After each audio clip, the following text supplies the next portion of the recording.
Alright guys, it's N60 Sean back with Tyler Bate and Pete Dunne. How you doing guys, you good? Alright mate, Fabulous. Yeah, right, welcome back. We're doing some 2K19 stuff. You know that Daniel Bryan's got his showcase mode. So what we've done here is that we've made like a little Tyler Bate and Pete Dunne showcase mode situation. We've gone back through the archives of your career, recreated some legendary matches, and we're just going to ask you guys some thoughts on the matches. And we're starting off with this one here, which is Tiger Kid versus Lightning Kid at a festival in Coventry. I do. That was my first match. First match ever. Really, actually? It actually was, yeah. I thought it was just the first match where you met Mark Andrews for the first time. No, I had one match earlier in the day, How but it was the stacked you same. I was not that jacked, I promise. I had one match earlier that day, but it was the same day. Excellent. And I also just liked how Mark Andrews had some proper MySpace hair at this time with the Lightning Kid. Look at it, Tiger Kid there. There's the poster. And like... That's what British wrestling was. That's like how far it's come. That's a pretty good poster compared to what they were though. Yeah. I mean, yeah, Lightning Kid is putting on a showing here. It's actually pretty Coventry accurate to what we Festival. did, to be honest. Was it? So I think this is top knot version of Pete Dunne, probably 11 playable with different versions of Pete Dunne in this 2K19. You've got top knot version of Pete Dunne. And I think it's probably like the first WWE match to take place in an indie, which was against Jack Gallagher for the Cruiserweight Classic. Talk us through this match. Yeah, it come out of the blue for me. I did 1 or 2 shows at Progress, and then I went away and went to China and travelled and did more wrestling. Came back in better shape, but with like more of with the Bruiserweight gimmick and that kind of stuff ready to go. And I was lucky enough to get to do a Cruiserweight qualifier, which helped me loads, to be honest. It's what originally put me in touch with William Regal and stuff like that. So It's just actual like hold for hold wrestling. I mean, they've really gone for the catch as catch can stuff here. They really put in. Look at this sort of fluid. This is so complicated. Just looking at it, like there's no way I could be AJ Styles. How is that anyone meant to get good at this game? And then this was the big tag team match, where I think this was like the start of the formulation of British Strong Style. with you two training in. Is he going to turn around and punch me in the face now? I think that spoiler alert, people. That is where this one goes. So Damien Dunne and Pete Dunne, the Dunne brothers, versus Mustache Mounting, where a bit of tough love. I remember being there, and also wasn't William Regal in the crowd for this one? he was there. Yeah. I'd met him a week before at a small show in Mansfield, and then he was. I guess it was the start of the NXT UK stuff, but we didn't realise at the time. This is So he what was around got me scouting and talent. Trent the tryouts.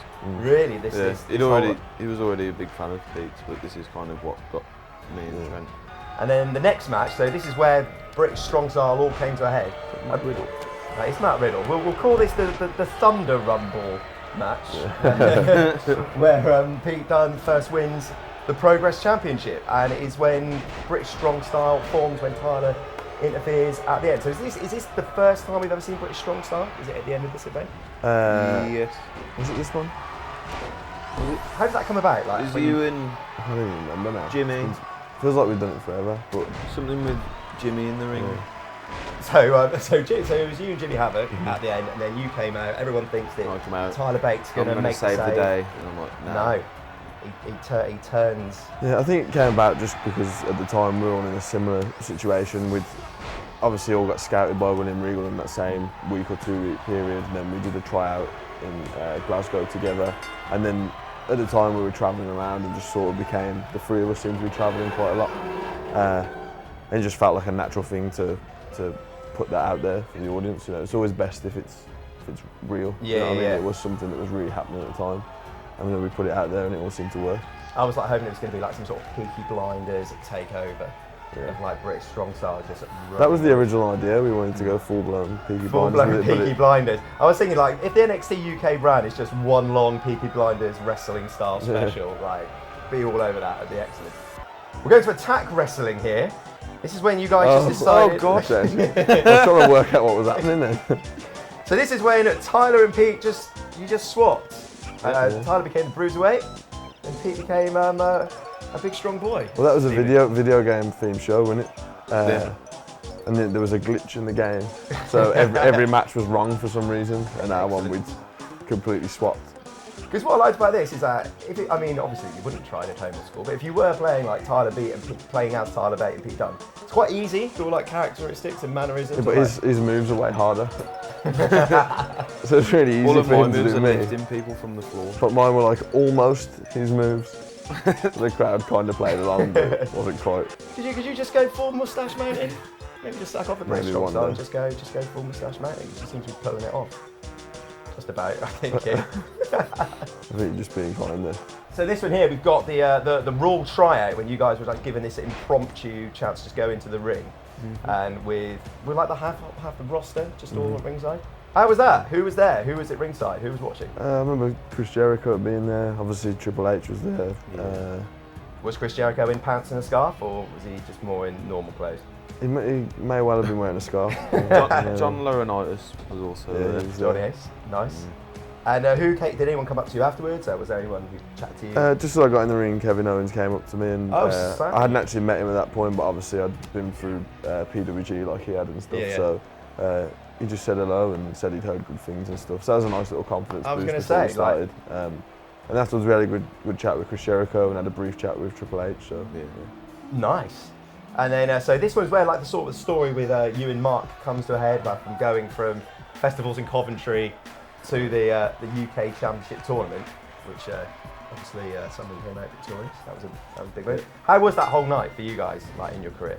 yeah, it was really special. I think what really made it so good is the fact that it was live. I think that really pushed it over the edge because it was introducing 16 brand new people, which had never been done before in WWE, and doing it live, so you had that immediate feedback not only from the live audience like we had this weekend, but also the people watching at home. So it was a really good sort of jump start into the company, and especially to do it with all our friends who we've travelled that's with for it, years like- and stuff. It was really special. As we were saying, like it's just all the mates really, just basically hanging out, actually being in WWE.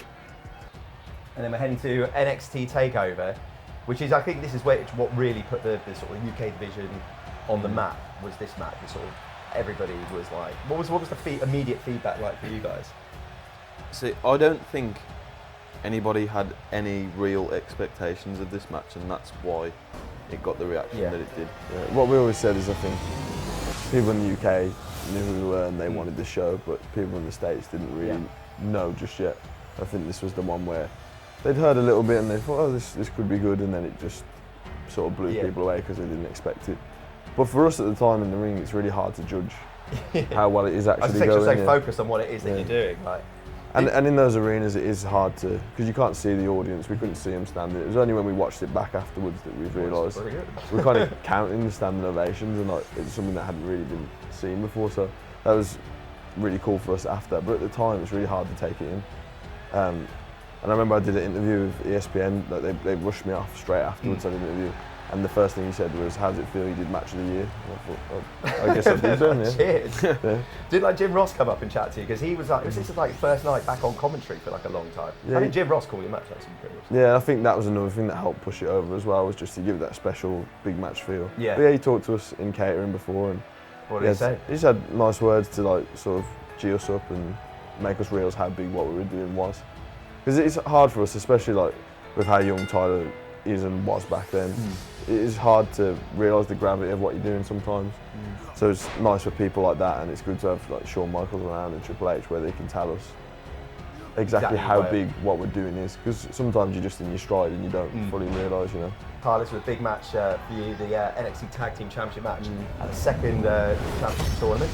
Obviously, Stone Cold Steve Austin is a big fan of when the Mustache Guys and the Undisputed Era get together. Yep. How was it like wrestling Roddy in Private Riley? Fast. Yeah, really, really fast. I spend a lot of time trying to catch my breath and trying to keep up with them, but they're like two of the best that there is. I think that's what makes it so good though. Yeah, like both of our styles like complement each other really well, and they're loads of fun to be in the ring with. And what was it like when you won those Tag Team Championships in the Albert Hall? The Albert Hall. It was great. It's the same again. Like, I really don't think people were expecting it at all. It was just like the opener match. I think they were like, you know, we're not really that much of mainstays in NXT. So I think they were just expecting a good tag match. But then when we came out with the titles, it just blew everybody away. And it was really special, it being at Albert Hall as well. Everybody already being really excited for the UK Championship. And I think it's the perfect story as well, isn't it? It's two lads coming over from the brand in the States to our own brand back here that's just being launched. It was the perfect time to do it. I think it really pushed it over the edge. And there's going to be some UK tag titles. Is that going to be? I hear that's what's going on. Probably got half an eye on those, I would have thought. Maybe a NXT UK Tag Team title versus an NXT Tag Team title. third title. Yeah. That's loads of titles this early, racking them up. Yeah. And so with in the Daniel Bryan showcase, there's going to be a bonus match as well. So we thought of what your bonus match would be. I thought it'd probably be the UK Championship being defended at WrestleMania. Right. That's what I go for. What would you guys go for as like sort of the dream match? That's it.